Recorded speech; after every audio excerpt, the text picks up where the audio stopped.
दिल्ली से देहरादून तक। और अब मैंने आपको और खुशी की बात बताता हूँ कि अब मेरठ में 4.5 घंटे लगते थे, अब 40-45 मिनट में हो रहा है। पर अब मैं मेरठ में जाने के बाद जो रास्ता है बीच में, वो रिंग रोड बनाया था, वो भी सब मेरठ बन गया। तो वहाँ 22 किलोमीटर में एलिवेटेड रोड बना रहा हूँ। और उसके बाद इस पूरे रोड को अप टू देहरादून 4 लेन के बजाय 6 लेन बना रहा हूँ। और उसके साथ दिल्ली से देहरादून ये अक्षरधाम से नया रोड बना रहा हूँ, जिसमें आप केवल 2 घंटे में देहरादून पहुँच जाओगे। और मुझे बहुत खुशी है कि एक लड़का मुझे मिला कि मैं दिल्ली में मैंने फ्लैट लिया था, मेरठ का था, ऐसे ही कार्यक्रम में मिला।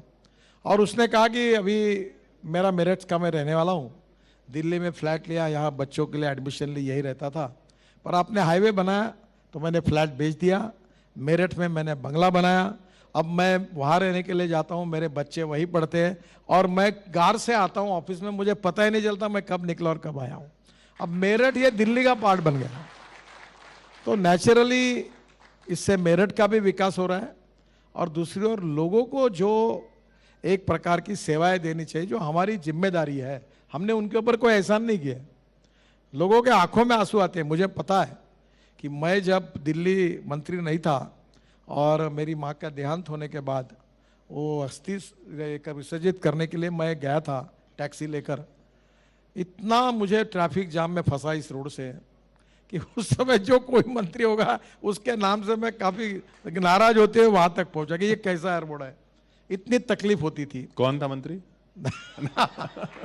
अब उस समय की बात छोड़ दीजिए। पर आज मुझे खुशी होती है कि जो इन्होंने कहा कि आज उनको माँ को मिलने के लिए एयरपोर्ट से उतर के तुरंत जाएगी, उसमें से मुझे लगता है कि यही लोगों को समाधान देना और लोगों के लिए यही करना, यही तो हमारे कर्तव्य है। और यही हमने उनके ऊपर कोई एहसान नहीं किया, हमने हमारे कर्तव्यों को निभाया, वही काम हमने करना चाहिए। यही मुझे आपने तो बीजेपी का वो दौर देखा है जब ऐसा लगता था कि बीजेपी कुछ भी नहीं जीत रही है, और नागपुर में खास करके तो बिल्कुल कांग्रेस का गढ़ था। तो ऐसा कोई वाकया आपको याद है, किसी ने कुछ कहा हो कि आप कहाँ कौन सी पार्टी में होगी, यहाँ से तो कुछ नहीं होने वाला? देखिए, मैं आज तक 40 साल में हूँ, मैं जॉर्ज फर्नांडिस साहब को और अटल जी को अपना आइकॉन मानता हूँ। मैं इमरजेंसी के कारण राजनीति में आया हूँ। तो अभी तक 40 साल में मुझे एयरपोर्ट पे लेने के लिए कोई आता नहीं, पहुँचाने के लिए कोई आता। मैं Z+ में हूँ तो 40-50 पुलिस वाले रहते, उनको मैं रोक नहीं सकता। दूसरी बात, मैं कोई कटआउट लगाता नहीं। और अब मैंने ये कहा कि लोगों को काम करो, अच्छा लगेगा तो वोट देंगे, नहीं तो नहीं देंगे। दूसरी बात, मेरे यहाँ कोई जात पात की बात नहीं करता।